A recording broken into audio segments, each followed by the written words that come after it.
My best friend went missing 3 years ago. He just posted something horrifying on his Snapchat story. When my best friend Cody went missing 6 months ago, I thought I would never see him again. The police spent weeks searching for him, but they found nothing, and declared it a cold case. That was until today, though, when I would soon discover the horrifying secret Cody has been hiding. It all started when I woke up to find out that Cody had posted on his Snapchat story. At first, it felt too good to be true. How can somebody just disappear into thin air and then suddenly post again? Holding my breath, I opened it. It wasn't much, but then again, I didn't know what I was expecting. It's not like I thought I'd open it and all of a sudden Cody would be there, smiling at a party saying, "I'm back" or something. It was just a black screen with the simple words, "Hello, Daniel." Daniel was my name.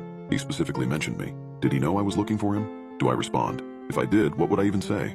I thought long and hard about what to type, deleted many paragraphs of writing, but eventually settled on a simple, "Sup." I saw his Bitmoji, the animated brown hair and freckles with the blue shirt that had been absent in my life for the past 3 years, pop up onto the screen, and I almost jumped. My hand started shaking as I saw him typing, and I was scared I was sweating so much I would drop my phone. It's been a while. I thought about how to respond to that. Yeah, it's been some time. Care to explain, Cody? Yup. I cursed myself for being so dry, but I knew that if I did anything else, I'd end up sending him an entire essay. "I'm sorry that I left you. I can't explain anything, but I'm here now." After that, we just talked, shooting the crap. It was like he never left. He was the same Cody from all those years back. For a few hours, the darkness of the world faded away. Cody was here, and that was all I cared about.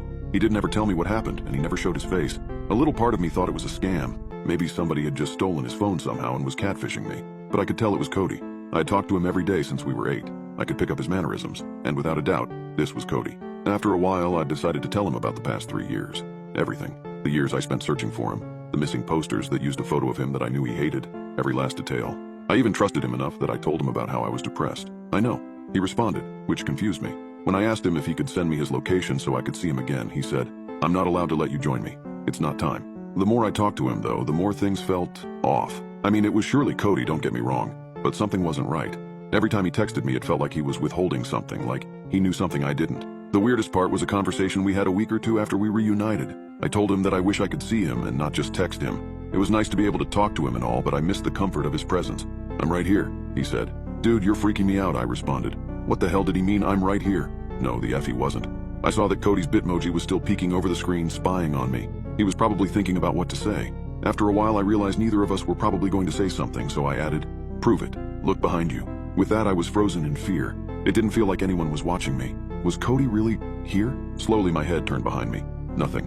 I don't really know what I expected. It's not like I thought I'd turn around and Cody would have just magically reappeared in my room after 3 years, but the more I looked, I did actually see something. Cody loved to doodle, especially in elementary school. He'd always get in trouble for drawing on his schoolwork. He had this sparkly blue pen that he wrote literally everything with. He drew less as he got older. But something he would do up until the day he was gone was that Super S thing. You know the one. I always thought that it was childish, especially because we were 19 at the time, but it was what made Cody Cody. And there, drawn on my wall with that familiar sparkly cayenne ink, was a Super S. I don't know when it got there or how, but that solidified it for me. Cody was here, and it freaked me out. I didn't talk to Cody much after that. It kind of made me feel sick every time I thought of him.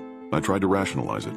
Maybe that really was just a prank, and that Super S on my bedroom wall had been there for years. I just didn't notice it until now, but I had been getting better. The world didn't seem gray anymore.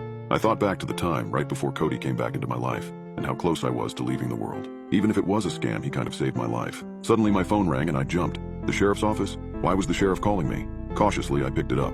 "Hello? Daniel Green? Yes, this is he. Please report to the sheriff's office immediately. We need your assistance in identifying a body." The voice on the other side of the phone said, and I felt my body freeze up. Maybe it wasn't who I thought it was. Then again, it could really only be one person. I felt like I was in a trance as I walked to the sheriff's. I opened the door where one of the officers greeted me. "Come along, Mr. Green." "Who is it?" I asked immediately. The officer shifted his weight. "You were the emergency contact for Cody McCain, right?"